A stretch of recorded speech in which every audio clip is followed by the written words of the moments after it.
Hey, what's going on, guys? It's your boy Breeze coming back at you with a brand new NBA 2K22 next gen video. And as you guys can see by the title, I'm going to be bringing you guys today what I believe to be the best next gen point guard build on 2K22. Because if you guys didn't already know, the builder is different on both gens. So whether you're a current gen player or a next gen player, you don't have to worry. We're going to be covering both games a ton on this channel. But with that being said, if you guys can get this video to 100 likes, I know we can do it. Not only would it really mean a lot to me, but I'll make sure to drop my current gen point guard build as soon as this video hits 100 likes. And to be honest with you guys, I'm really loving both games right now. I really think that next gen and current gen are two solid games this year, and I'm very excited to not only be back, but to be playing both games. So don't worry, we're gonna be grinding both. We're gonna be going crazy, and I'm really excited to bring you guys this build today. So without further ado, let's get into what I think will be one of the best point guard builds in NBA 2K22 next gen. If you guys want to get your badges maxed extremely fast or your season's XP grinded for you, then head over to twbadges.com. They have the fastest service in the game with the lowest prices. Be sure to use code BREEZE at checkout. All right, guys, so jumping right into the builder, as you guys are going to see, this is going to be more of a shot creating Steph Curry TYCENO style build. So if that's the play style that you like to run with, where you're mainly shooting jump shots, this is the build for you. Of course, we are still going to be able to finish inside, but we're going to be on the shorter side on this build. So as you can see, we are a point guard and we are 6 foot at 165 pounds with a 6 foot minimum wingspan. And the reason why we go with this is because 2K will make it so if your attributes are not at a certain rating, you cannot get certain badges. So for example, if I was just to go up to 6'4", I could no longer get Hall of Fame quick first step. If I was to go just to even 6'1", so 1 inch taller than 6 foot, I could no longer get Hall of Fame blinders. So 2K made it so it is extremely easy to mess up your build in this game. That's why it's going to be very important for you guys to pay close attention to the specific attribute ratings that I put on this build, so that way you don't miss out on getting the badges that you need to dominate with this player. And now jumping right into the actual attributes. So as you guys can see off rip, we don't put a dunk. We did not put a driving dunk on this player because first of all, we're 6 foot flat. And then this year, when you want to get posters, you have to time it literally perfectly, guys. And it's just really not worth it putting a driving dunk on when you have to sacrifice so much to increase this dunk rating. If I was to put this dunk rating up, the other ratings and badges would not be possible.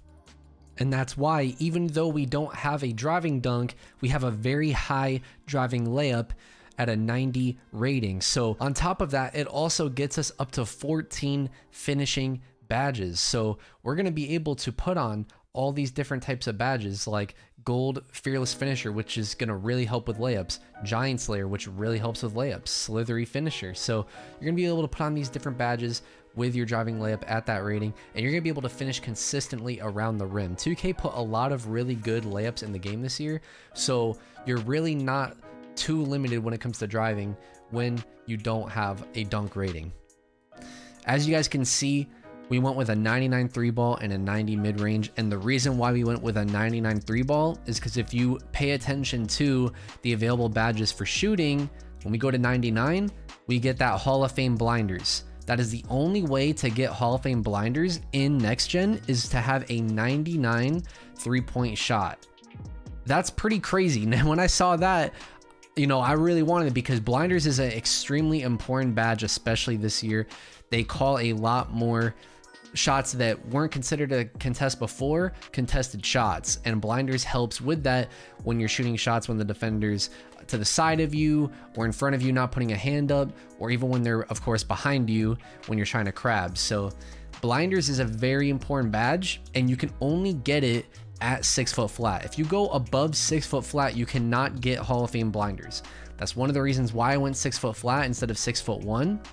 And of course, at the 99 3 ball, you get all these other badges as well. Because if you go below 98, now you lose Hall of Fame Deadeye. So 98 3 ball, you get Hall of Fame Deadeye. If we go to 96, you lose Hall of Fame Hot Zone Hunter and Green Machine, which You don't really need those on Hall of Fame anyways, but Hall of Fame Deadeye is obviously very good.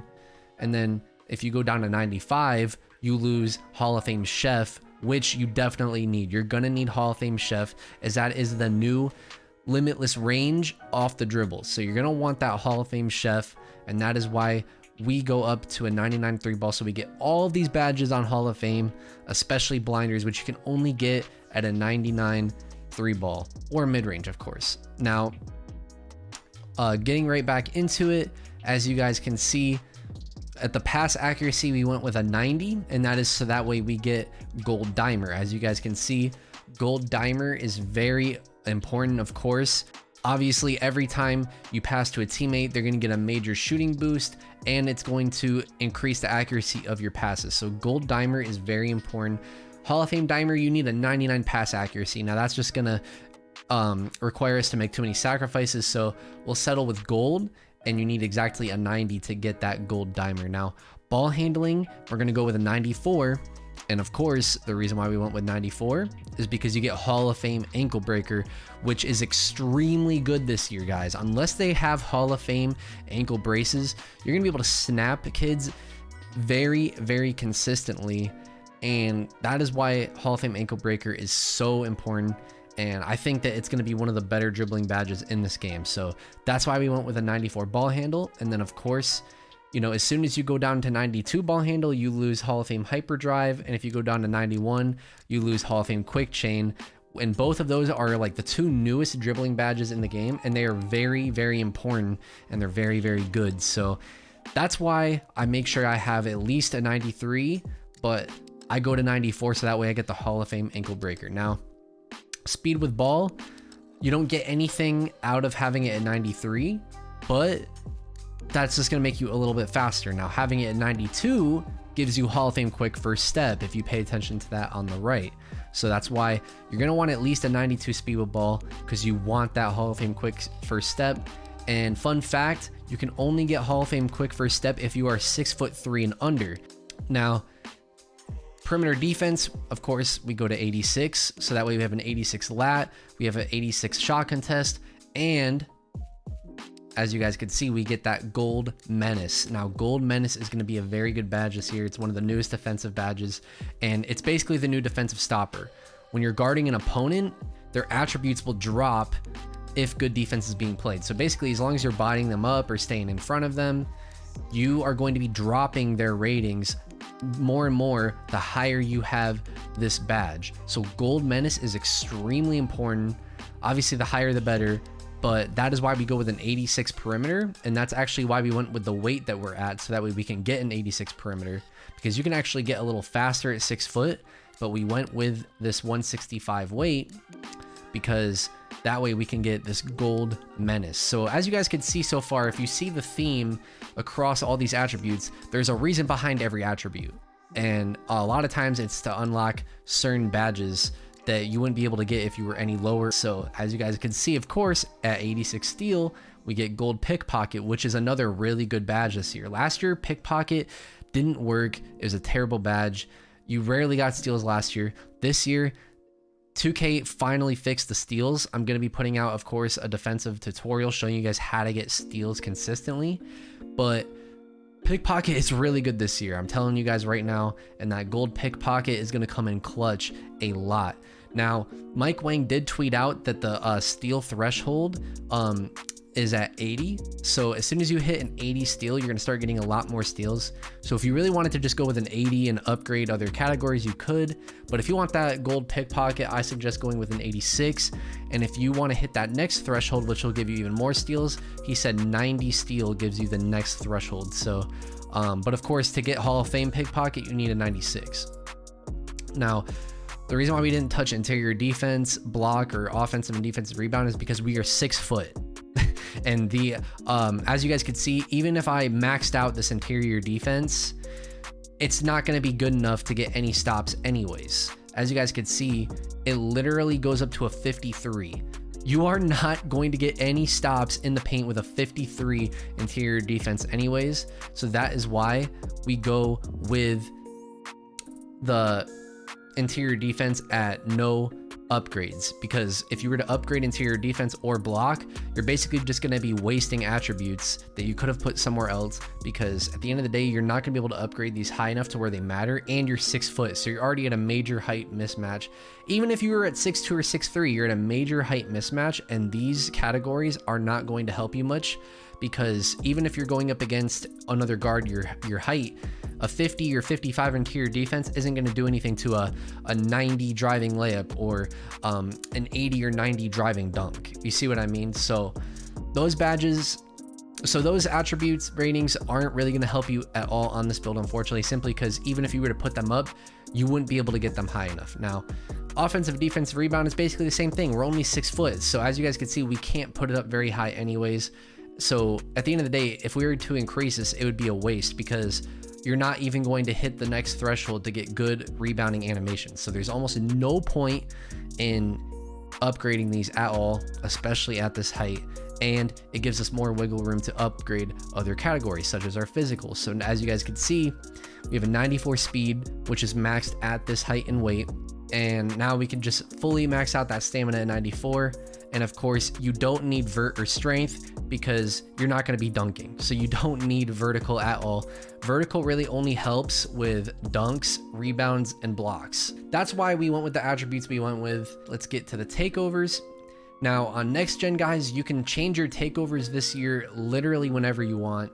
So I'm still labbing the takeovers. You can put whatever you want and lab your own takeovers. It's very early in the year.